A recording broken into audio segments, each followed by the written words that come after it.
Million से भी ज़्यादा बड़ी कॉस्मेटिक इंडस्ट्री आज की डेट की काफ़ी प्रॉफिटेबल इंडस्ट्री है। ये आपको देती है खूबसूरती और साथ ही साथ इनवाइट करती है कई ऐसे डिजीजेस जिन्हें टैकल कर पाना बहुत ही मुश्किल हो जाता है। एक सर्वे के मुताबिक 12.2 मिलियन से भी ज़्यादा एडल्ट रोज़ाना 20% कार्सिनोजेनिक प्रोडक्ट्स को यूज़ करते हैं, जैसे कि सोप्स, लोशन, क्रीम्स। और इंस्टेंट ग्लो पाने के लिए आप क्या क्या नहीं करते, पर क्या आप जानते हैं आप अपनी त्वचा के साथ क्या कर रहे हैं?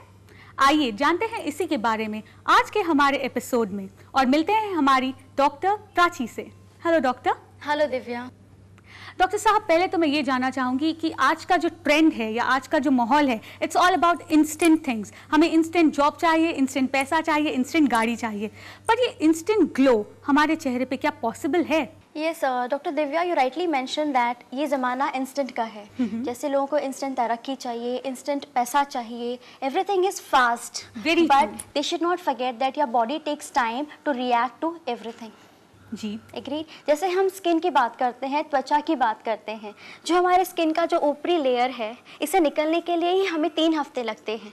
मार्केट हमारी जो ऊपरी लेयर है वो डेड लेयर कहलाती है और उसे निकलने के लिए 3 हफ्ते लगते हैं। इसे हम मेडिसिन में कहते हैं the epidermal turnover.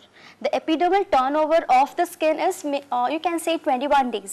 Okay. In this case, अगर आप instant glow चाहते हैं, तो that is mostly like you just take a instant look, which is not actually working on the scientific aspects.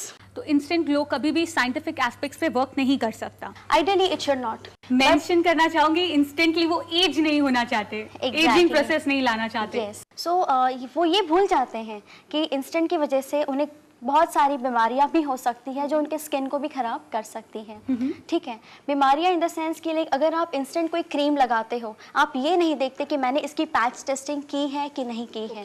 Patch testing का मतलब होता है कि हम कोई भी केमिकल का थोड़ा सा हिस्सा लेते हैं, उसे हम कान के पीछे या अपने एल्बो की तरफ लगाते हैं और उसे 30 सेकेंड्स तक रखते हैं। अगर उसमें अगर आपको कोई रिएक्शन नहीं आता है, that means you are okay with the drug, that means you are not sensitive और hyper allergic to that particular cream या lotion. Yes. So I advise everyone that कि अगर आप केमिकल पील करते हो, जैसे आपने बताया doctor Divya, it's like salicylic acid we have, lactic acid, glycolic acid, phytic acids.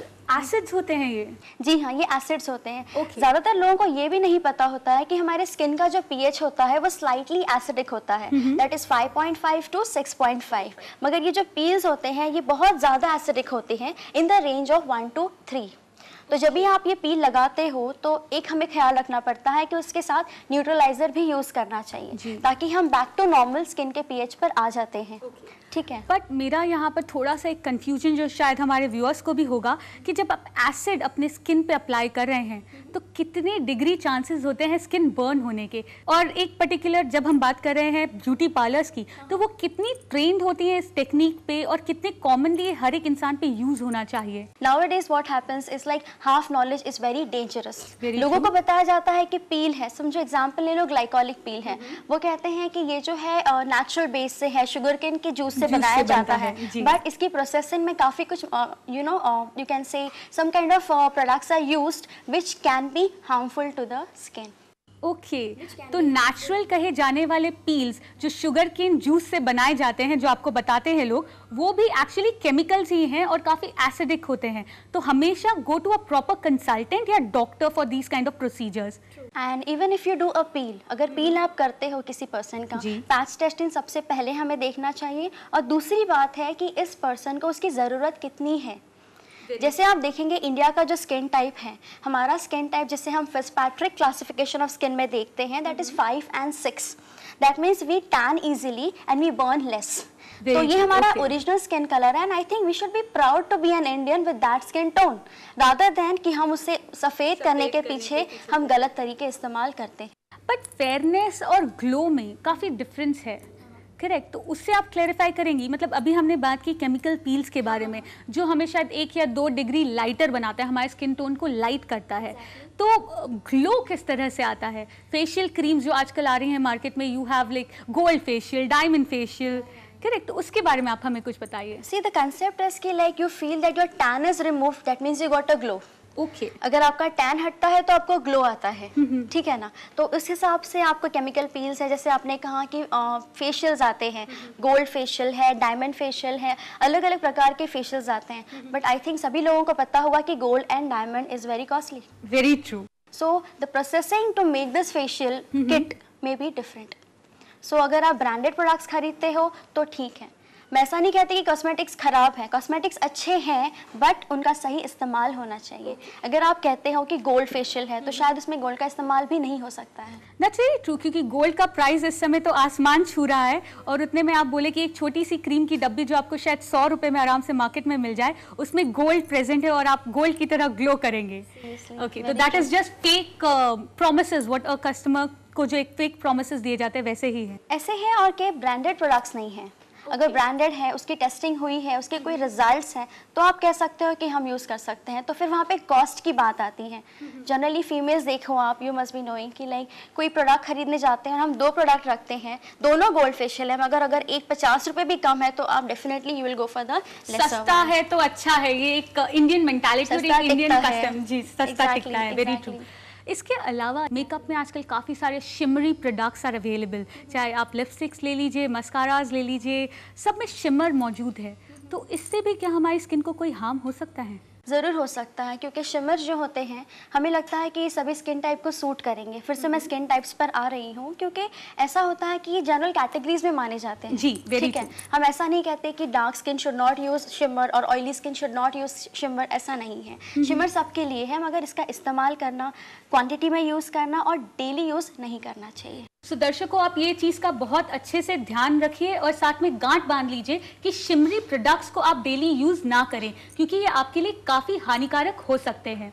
क्योंकि ज़्यादातर औरतें सुबह मेकअप करके निकलती हैं घर से, तो वो एंड ऑफ द डे घर पर आकर ही फेस वॉश करती हैं, तो वो शिमर आपके फेस पर, आपकी त्वचा पर बहुत ज़्यादा देर तक रहता है। ये कई प्रकार के क्रिस्टल्स होते हैं जिससे ये बनते हैं। एल्यूमिनियम ऑक्साइड के बारे में हम बात कर रहे थे थोड़ी देर पहले। Very true. So this is an aluminium oxide crystals, one of the crystal. ऐसा नहीं कि सारे क्रिस्टल उसी से बनते हैं। एक क्रिस्टल का प्रकार है जो इसमें यूज किया जाता है, तो that can be harmful to the. कैसा हार्मफुल इफेक्ट आता है स्किन के ऊपर? क्या होता है कि बहुत देर तक ये त्वचा पर रहते हैं, तो उसके कारण एलर्जिक डर्मेटाइटिस, इसे हम मेडिकली कहते हैं कॉन्टैक्ट एलर्जिक डर्मेटाइटिस। कुछ दिनों बाद आपको उसी एरिया में थोड़ी सी खुजली आना, इचिंग होना, या तो टैन होना, उतना एरिया दिखाई देना लगता है। या तो बहुत बार मेरे पास जो पेशेंट्स आते हैं वो कहते हैं कि makeup induced photo aging types, because you apply the makeup and you go outside in the sun. तो वो कहती हैं कि नहीं, मैंने तो सनस्क्रीन लगाया था, उसके ऊपर मैंने मेकअप किया है, मगर आपने कौन सा टाइप का सनस्क्रीन लगाया है, कौन सा मेकअप किया है, तो उसकी वजह से भी आपको एजिंग हो जाती है। डॉक्टर प्राची, हम काफ़ी समय से बात कर रहे हैं स्किन टाइप के बारे में, तो इसके बारे में थोड़ा सा क्लैरिफिकेशन आप हमें देंगी? 3 प्रकार के स्किन टाइप्स होते हैं। ज़्यादातर हम कहते हैं एक ड्राई स्किन, ऑयली स्किन और मिक्स्ड स्किन। अगर आप देखोगे कि ड्राई स्किन जो होती है, जो ज़्यादा मतलब जल्दी एजिंग होती है उसकी, क्योंकि उसमें ऑयल लेवल कम होता है, मॉइस्चर लेवल कम होता है, तो इन लोगों को एजिंग की ज़्यादा या जल्दी से झुर्रियाँ आ जाती हैं। हाँ, ऑयली स्किन वालों को पिंपल्स ज़्यादा आते हैं क्योंकि उनमें ऑयल कंटेंट ज़्यादा होता है। ठीक है। और जो मिक्स स्किन टाइप होती है, हम उसे डिवाइड करते हैं, उसे टी जोन कहते हैं, जो हमारा ऑयली होता है और हमारा जो साइड का एरिया है that is a dry skin. So it is a combination skin. Okay, general category Asian population की कॉम्बिनेशन स्किन में होती है। तो which is the best skin do you think, like oily, dry या फिर mix type? Ideally it is said that oil skin don't age faster. Okay doctor Prachi, मैं चाहूँगी कि आप हमें बताइए कि कुछ नेचुरल मेथड्स जिनसे हम ग्लो, इंस्टेंट नहीं कहूँगी, ग्लो पा सकते हैं। नेचुरल थिंग्स ज़्यादा अच्छी होती हैं हमारे रोज के लाइफस्टाइल में। जैसे आप देखिए, इसके लिए अभी ज़्यादा कुछ इन्वेस्ट नहीं करना पड़ता है। आपके घर में कुछ चीज़ें होती हैं जिसे आप यूज़ कर सकते हैं। जैसे एग्जांपल ले लीजिए, हनी, शहद होता है, ठीक है, हनी है, नीम का पानी है, ठीक है। फिर हमारे पास होते हैं जो घर में जो मसूर की दाल होती है, मसूर की दाल। हाँ जी, मसूर की दाल का आप अगर पाउडर बना के रखते हो, and at home you can take 1 teaspoon of मसूर की दाल, एड सम कर्ड और दही इन इट, ठीक है ना, उसका पेस्ट बना के अपने फेस को लगा सकते हैं। और भी कोई ऐसे ही कुछ इंटरेस्टिंग से टिप्स आप हमें बता सकती हैं? ज़रूर। जैसे कि फ्रूट्स हैं, फ्रूट्स में जिसके कहते हैं कि papaya is a rich source of antioxidants, तो क्यों ना पपाया कट करके हम लगाते हैं, बट कई लोग क्या करते हैं कि पपाया कट करके फ्रीज में रख देते हैं और आने के बाद लगाते हैं। ऐसा कभी नहीं करें। आप तुरंत अगर कोई फल काटते हैं उसका तभी इस्तेमाल होना चाहिए, क्योंकि ये अनस्टेबल होते हैं, इमीडिएटली ऑक्सीडेशन हो सकता है। Correct. तो उसका कोई मतलब नहीं होता। एक और बहुत इंपॉर्टेंट एग्जाम्पल मैं आपको देना चाहूँगी, एलोवेरा। वेरी ट्रू, लोग बहुत ज्यादा यूज में आने लग गया है। एग्जैक्टली। लोग कहते हैं कि घर पे एक एलोवेरा का झाड़ होना चाहिए। पहला जमाना था कि लोग कहते थे तुलसी का घर होना चाहिए, मगर अब वैसा नहीं है, एलोवेरा होना चाहिए। और वो क्या करते हैं, एलोवेरा को कट करके उसकी जो मिडल की जो उसका जो गर कहते हैं या पल्प कहते हैं, उसको इमीडिएटली कट करके लगाना शुरू करते हैं। But for your information, aloe vera is the most unstable. जैसे आप उसे कट करते हो वो येलो हो जाता है, पीला पड़ जाता है, और हम उसी पीले गर को हम अपने चेहरे पर मलते हैं, जो गलत है। उससे कोई प्रॉब्लम भी हो सकती है क्योंकि फिर ये सेंसिटिव हो जाते हैं, टैनिंग हो सकती है। Okay, the same goes with vitamin C. Orange हम कहते हैं कि कट करके इमीडिएटली लगाओ तो ठीक है, अगर आप थोड़ी देर भी रखते हो उसका कोई मतलब नहीं। Thank you very much doctor Prachi, आपने हमें आज बहुत सारी इंपॉर्टेंट इन्फॉर्मेशन दी हैं। Thank you doctor Divya. तो दर्शकों, देखा आपने कि छोटी छोटी चीज़ों का ध्यान रखना कितना ज़रूरी होता है। नेक्स्ट टाइम अगर आप कोई भी प्रोडक्ट, कोई भी कॉस्मेटिक प्रोडक्ट मार्केट में खरीदने जा रहे हो तो ध्यान रखिए अपने स्किन टाइप्स का, और स्किन टाइप्स के अकॉर्डिंग ही अपने प्रोडक्ट ज़रूर परचेज कीजिए। इसके अलावा अगर आपके पास कोई भी सवाल हो, आप हमें लिख सकते हैं। हमारा पता है care world, post box number 11999, Azad Nagar post office, अंधेरी वेस्ट, मुंबई 53। आप हमें फोन भी कर सकते हैं 022-669-10096, और अधिक जानकारी के लिए आप हमें ईमेल भी कर सकते हैं। हमारा ईमेल है mail@careworldtv.com। हमारी वेबसाइट है www.careworldtv.com। अब टाइम हो गया है आपको कहने का गुड बाय। हम मिलेंगे हमारे नेक्स्ट एपिसोड में। तब तक सावधान रहें, सुंदर रहें।